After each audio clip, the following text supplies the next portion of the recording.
देखो एक बात बताएं, पत्नी का फर्ज पति पूरा कर लिया करो और पति का फर्ज पत्नी पूरा कर लिया करे।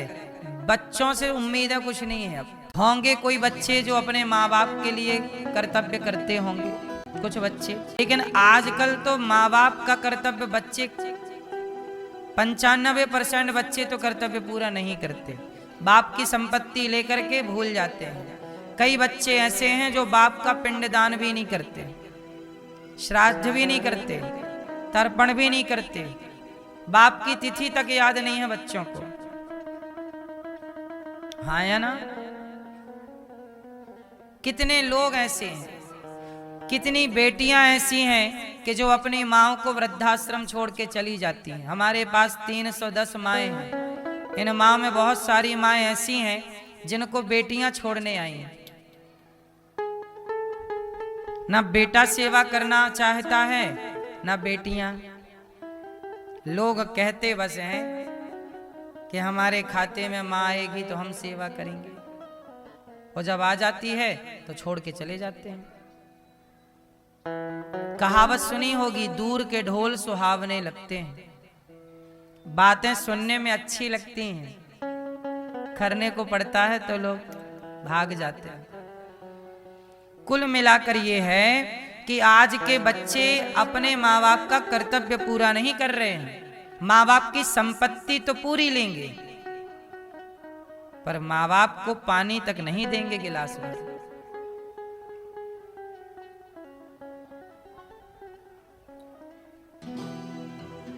इसलिए हम आपसे कहते हैं कि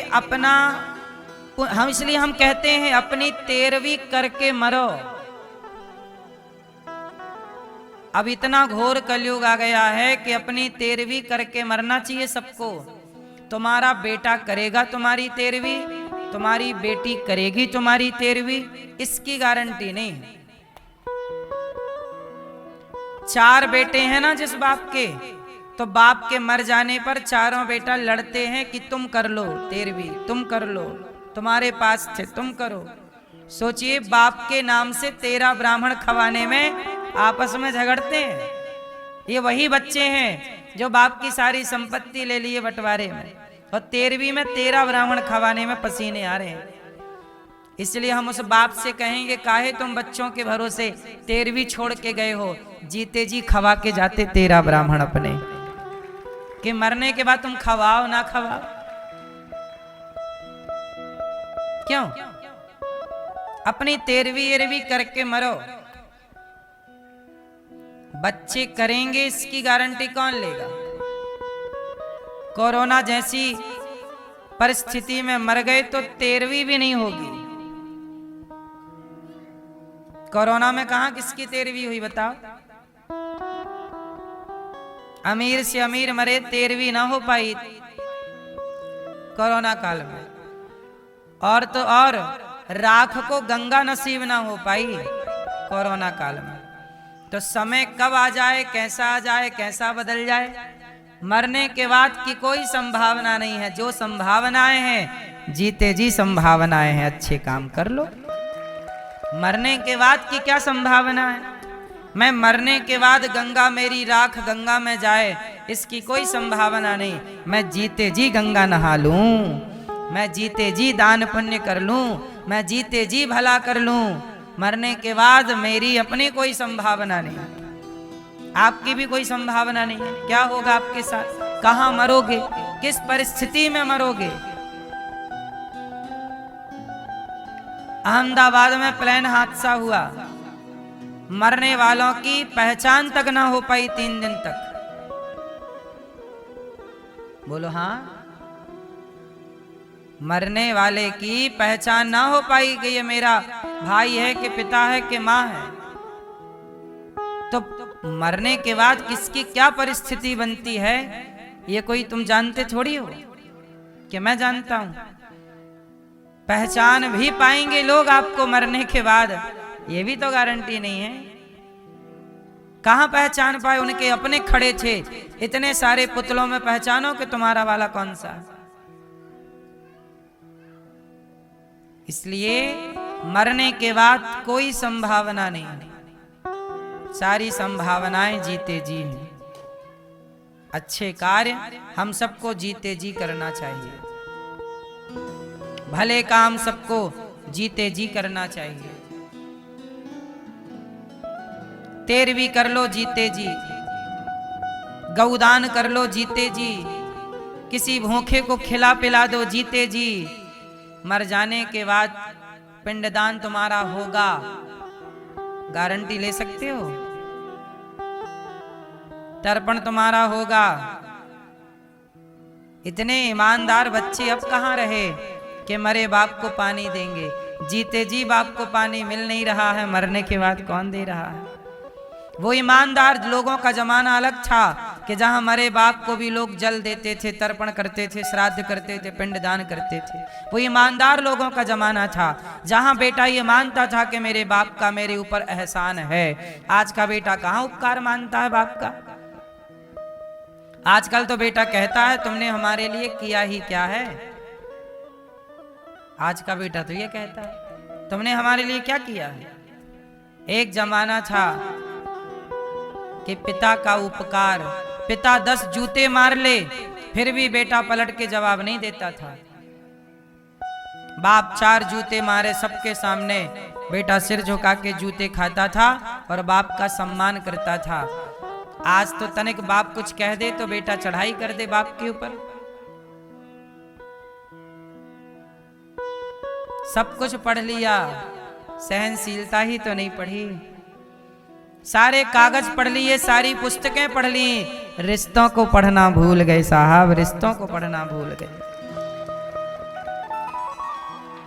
बड़े बड़े उपन्यास पढ़े, बड़े बड़े कवियों को पढ़े, बड़ी बड़ी हिस्ट्रियां पढ़ी, बड़ा साहित्य पढ़ा, पर माँ के भाव को, पिता के भाव को पढ़ना बच्चे भूल गए। ना माँ को पढ़ पाए और ना बाप को पढ़ पाए। सब कुछ पढ़ा, माँ बाप को ना पढ़ पाए।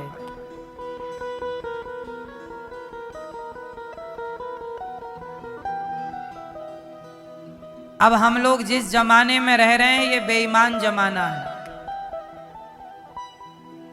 अब हम लोग जिस जमाने में हैं वो कौन सा जमाना है?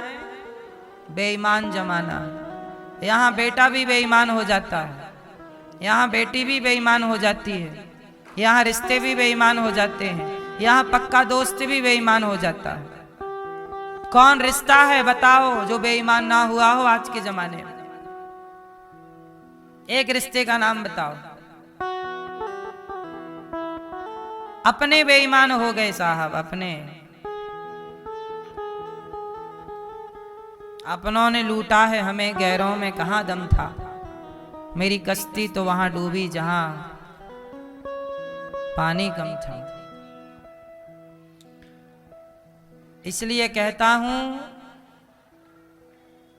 इस कलिकाल में केवल स्वार्थ की दुर्गंध है, नाला नाली में इतनी दुर्गंध नहीं है साहब।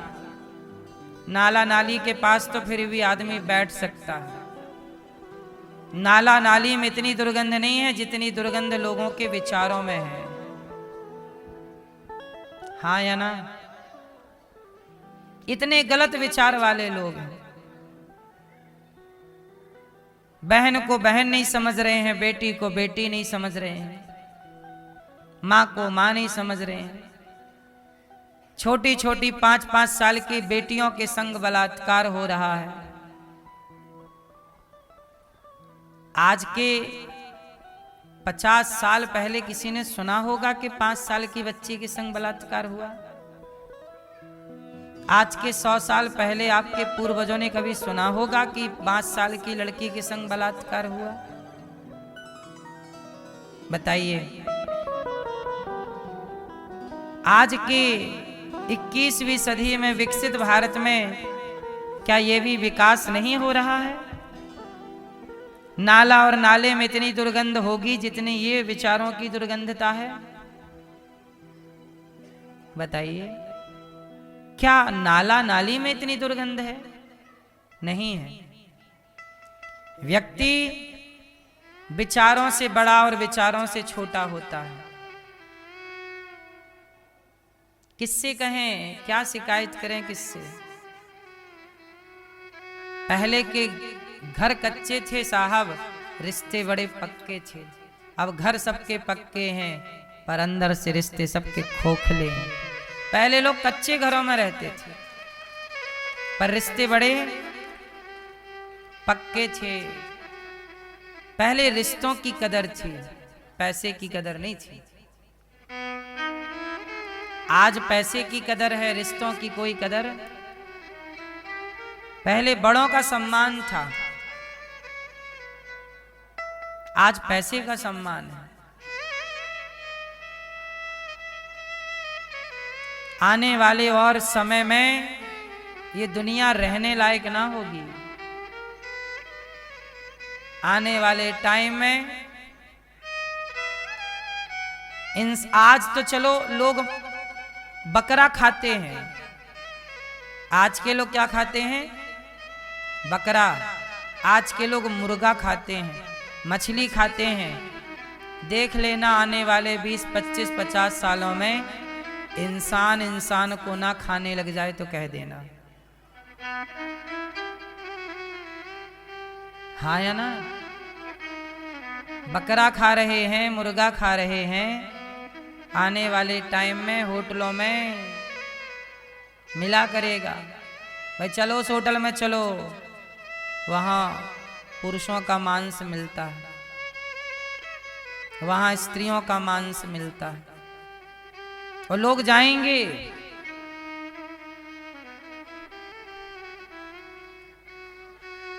आने वाले कलयुग में और क्या क्या होगा सब देखने को मिलेगा।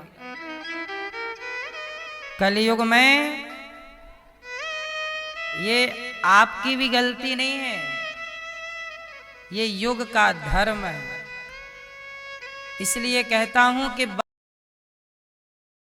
बारिश को आप रोक नहीं सकते, पर छाता लगा के अपना बचाव कर सकते हैं। ऐसे युग के प्रभाव को आप रोक नहीं सकते, पर भगवान की शरण ग्रहण करके आप लोग अपना अपना बचाव कर सकते हैं। अपना अपना बचते चलो, भगवान के आश्रित रहते चलो, वरना अब यहां दोष किसे दोगे आप? इस कलयुग में जिसे आप कहते हैं अदालत, जहां से न्याय की उम्मीद होती है, वहीं न्याय करने वाला बिक जाता है। बोलो हाँ। जिससे उम्मीद है कि ये न्याय करेगा, वही पैसे लेके बिक गया। ये बात सही है या गलत है? न्यायालय और न्यायकर्ता बिक जाते हैं कि नहीं? बोलो हाँ। कितने लोग हैं जो दोषी हैं पर बाहर घूम रहे हैं, और जो निर्दोष हैं वो जेल के भीतर सजा काट रहे हैं। कलयुग है। इस कली काल में जो आप देखते जाओ सब कम है। आश्चर्य ना करना साहब, कलयुग है। क्या है? कलयुग है।